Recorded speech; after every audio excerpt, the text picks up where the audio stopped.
Yeah, well, thank you for your service. So we got a problem with the military right now with recruitment. We got a problem with morale. Recruiting's at the lowest level since the end of the Vietnam War when they abolished the draft.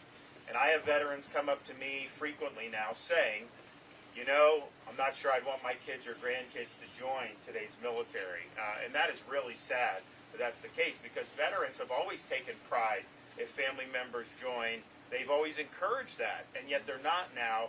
And I think it's because the military has lost focus. I think you have a lot of civilians who are trying to impose a political agenda. You've seen things like woke ideology in the military, the whole DEI.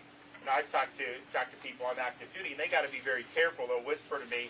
But when I have a pilot telling me he did more DEI training than he did flight training, you know, that shows you that that's the priorities are misplaced. So we'll come in on day one as Commander-in-Chief.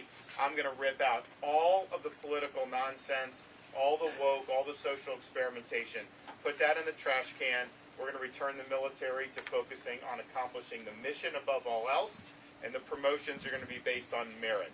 And once you do that, you increase morale, and you are going to be able to increase people that want to sign up. I mean, if you look back, we've had presidents talk about the nobility of military service in ways that have been inspiring. I mean, Ronald Reagan, he used to say that some people spend a lifetime wondering whether they've made a difference.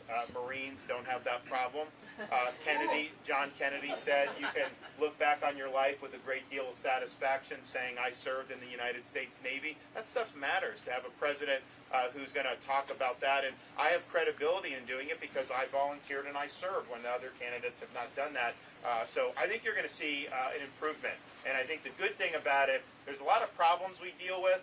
The one good thing about the military is, as Commander-in-Chief, you really have carte blanche authority to ensure good order and discipline. And so we'll be able to do what we need to do to get everything right. And here's the thing. I look at China, threat from China. You know, we've got to do more to have more military power to deter them in the Pacific.